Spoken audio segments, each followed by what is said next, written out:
Hi guys, it's reaction time. This one I've been looking forward to, well, since, the announcement that they're back. God, I've been so excited. This is Crimson Glory and Triskaideka. I'm hoping I'm pronouncing that correctly. I thought when they announced this song, I thought, oh, you know what I'm like about, pronouncing things. And I thought, oh God, am I going to be able to pronounce that? Triskaideka.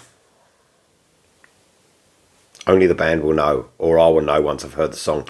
So we've obviously heard some snippets from this band, from the forthcoming album, few tracks and stuff like that. And it sounded great, man. Did a bit of a reaction to that because I was so excited. That ain't something I normally do. But Crimson Glory been a big part of my childhood growing up. 86, I think it was, the debut, just blew me away. Definite, all those comparisons at the time as well, especially to Queensryche. And then you had the amazing Transcendence, which stands the test of time without a doubt. One of my favourite albums ever made. They just hit the perfection peak on that one. Strange and Beautiful took it off the rails a little bit. Weren't too keen on the album. It had a lot of glimpses of excellence, but they went in a different direction with that one. And then the Astronomica, which came out, what was that, 2000, beginning of 2000, maybe something like that. And it sort of brought back some of the stuff we love about Crimson Glory, but maybe not quite there. Then I got, obviously, Todd Latour joined the band. We got one sort of demo. Garden of Shadows, I think it was called, which was a good track, but we didn't get anything else with Todd, which was a shame because I was, really rooting for that part of it. And obviously we got Queensryche out of that, and Queensryche are an amazing band now, aren't they? They're just, killing it. So maybe we've got the best of both worlds now. So in the band, the former, the original members are Ben Jackson, Jeff Lords, and Dana Burnell. So Ben's guitar, Jeff's bass, and Dana's drums. And we get a new guitarist, Mark Bergmeyer. Oh, I think he's new, but the newest member, I think, is Travis Willis, is obviously the vocalist.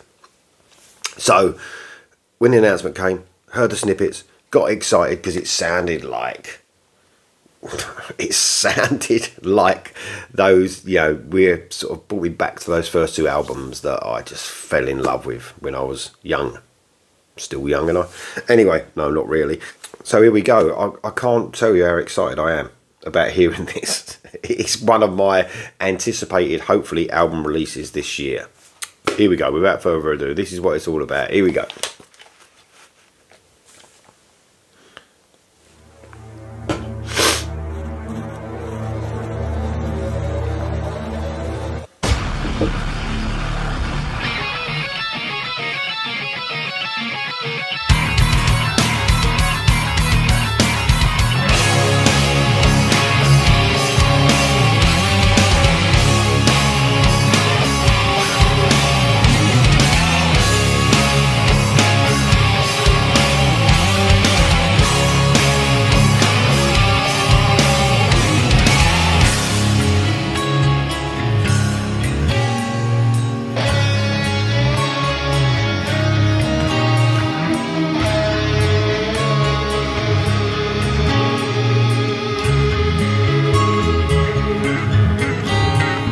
A young girl hides in the shadows.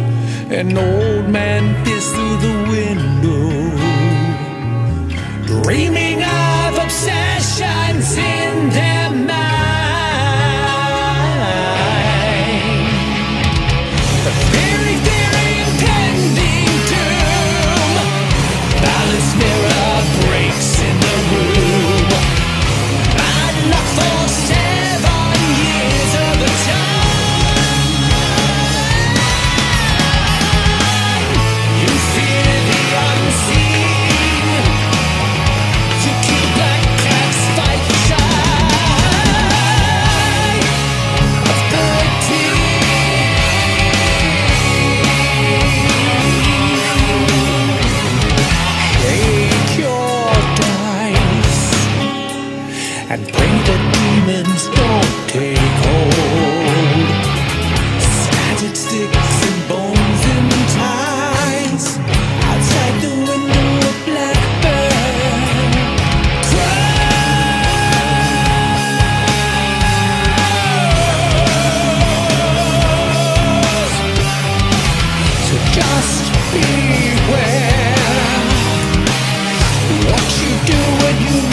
negotiate with darkness, you fear the unseen.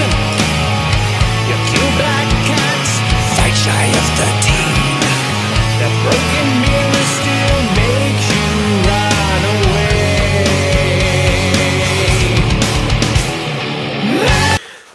I'm going to stop it there. We've gone halfway through. Yes. Oh, yes. It's given me everything I want as a Crimson Glory fan. It's given me shades. Definitely, you know, I'm harking back now. I'm harking back. And I was thinking as that was going on, right, this song doesn't sound dated whatsoever. It sounds so modern and so relevant. It doesn't, you know, when bands can harken back, and that just shows you that Transcendence probably was ahead of its time. So that was 88, I think, Transcendence. And this has got Transcendence feels, you know, Transcendence feels without a doubt. It's got mixtures of that. And maybe a little bit of Astronomica, because, you know, but Astronomica, you know, had a bit of everything really as well, didn't it, you know, from the Crimson Glory catalogue really. But it just shows you how ahead of their time I think they were, because that blew me away. Like, you know, I said the Transcendence album. At first, it was really weird with that Transcendence album because I loved the debut so much. I don't know, the expectation as Transcendence came out, I was just like so overexcited. And at first, I didn't get it. I think the bass was a bit low in the mix, and I was like, "Where's the bass?" And then realised that it was so well produced in the end. It literally sort of, you know, when you're young, you sort of want things a certain way. You sort of get stuck in your, you know, I was like, I want something like the debut because it was so good. And then Transcendence sounded completely different. But over time, it became miles ahead of the debut. It was a bit of a weird one for me, when, you know, in 88. But then it exceeded everything, and it became easily my favourite Crimson Glory album and one of the best albums ever made. But I think there was a lot to uncover. You know, when I first heard Red Sharks, it sort of was like, what the fuck is this? But then it became such a brilliant song amongst all the other brilliance. You know, getting off on a tangent a little bit, just harking back to my Crimson Glory fandom a little bit. So this song itself, man, very sort of manic. And a lot, they've got that about them, haven't they, Crimson Glory? They're sort of very manic at times, especially the guitar work. It almost sounds like, I don't know, twisted. Do you know what I mean? A bit of a twisted feel, which is great. So that when them guitars kicked in at the beginning, especially those high-pitched sort of twin lead parts, they've got like a gothic horror sound about them, I think. They're obviously a lot of prog metal band, mainly metal, you know, veering into prog, as Queensryche do, you know, veer into prog. I wouldn't go as far as say they're a progressive metal band. I would go metal band first with elements of prog. But they've got that in them where there's loads to uncover, you know. I mean, there's loads going on in this song, which I can already tell is going to be a grower, which was Transcendence, which is the best of Queensryche, the growing albums. I keep saying Queensryche, I do apologise, but you can't help but having the comparisons. I'm sure, you know, Crimson Glory wouldn't mind, but you know that there's a lot to uncover. And Rage for Order, for instance, going back to Queensryche again, and Transcendence, which are a couple of years apart, total growers, could become my favourite albums ever. And almost I feel like when I hear a song like this, where it's not completely instant, it's instant as in I love it, I love the sound of it, I love that it sounds like Crimson Glory, but there's loads to uncover still, and I know it's going to grow and grow and grow. They're my favourite songs. They really are. Guitar work is fantastic, just classic Crimson Glory. I love the way the acoustic guitar is being used rather than a clean guitar. The band maybe can correct me if they see this video. Sure, it's acoustic. It really, when you use an acoustic guitar and the production's right and the mix is right, which it is on this song, by the way, it sounds great. It really shines through. It's really dynamic, an acoustic guitar. So that mixed with all the, you know, the guitar, electric guitar work going on, is a fantastic idea to have a proper acoustic. Really makes it pop out, you know, that acoustic sound. Let's get around to the vocals, because, I mean, I just want to say the musicianship on this is brilliant. The guitar work, the bass, the drums, the rhythm section is great because it's got a real proggy sort of feel. So, you know, that's amazing how they can, you know, it always amazes me when I hear anything progressive, that how hard it is to play. So without a doubt, musically, this is fantastic. Obviously, the new singer is the spotlight. It's got to be, because Midnight, I'm not being funny, he's one of the best vocalists that ever, you know, appeared on record. Without a doubt, he poured his heart and soul into every word. So, and you know, Todd the Tourer is the same. You can understand why they got Todd the Tourer, because he's the same. He poured everything into his vocals. This guy sounds fantastic, man. I've heard him in another band. He's definitely got different feels to his vocals. Sounded a lot smoother in another band I listened to a couple of weeks ago, because I was interested to see what he'd done before. So he's definitely, you know, he's emphasising that Crimson Glory sound by, you know, giving that sort of Midnight feel. You know, that sort of twisted vocal that he gives, and it's almost evil at times. It sounds brilliant, it really does. So he's doing an amazing job to give us everything we want, us Crimson Glory fans. I'm sure Crimson Glory fans will want this to sound like classic Crimson Glory, and that's what I feel we've got here in abundance. It's not letting me down whatsoever. It sounds perfect. This is what I wanted. This is exactly what I wanted. I felt like we got it in the snippets, and it feels like I've got that in this song. Oh man, I can't wait for the album. One of my most anticipated albums of the year, if it comes out this year. I'm hoping they've sorted the album out already. I really am, because man, this band have been gone too long, and they should be here. They should be a staple of what we're all listening to for sure. Amazing stuff. Let's go for the rest.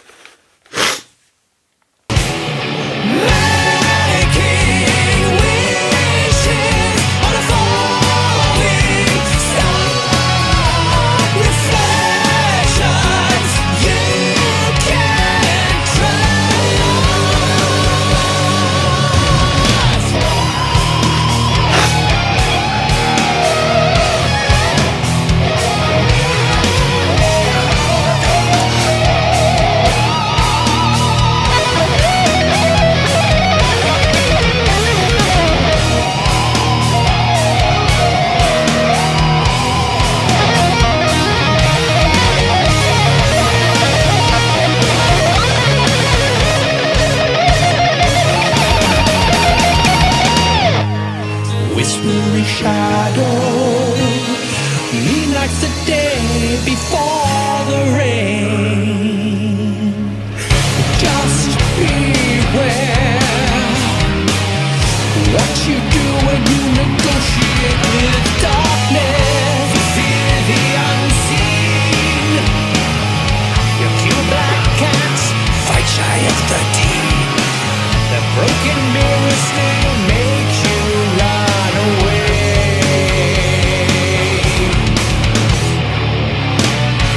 Making wishes on a falling star. Reflections you can't trust.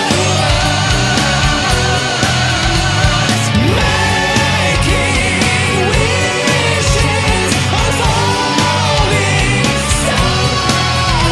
Reflections you can't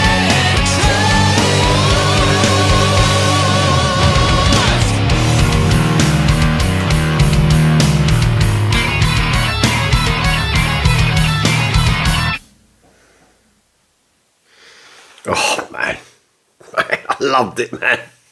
The solo was really sort of off kilter and manic. Like I said, there was some great bits at the beginning that sort of carried on that solo over that sort of odd time signature, and it sounded very manic and mad, which is really fucking cool. You know what I mean? I want to hear that, because that's what they sounded like to me. You really didn't know where they was going to go, Crimson Glory, with their sound, you know, with parts of the song. They really surprised you and shocked you with, they were really inventive, and that's what they sound like on this. They sound inventive, like they want to do something different.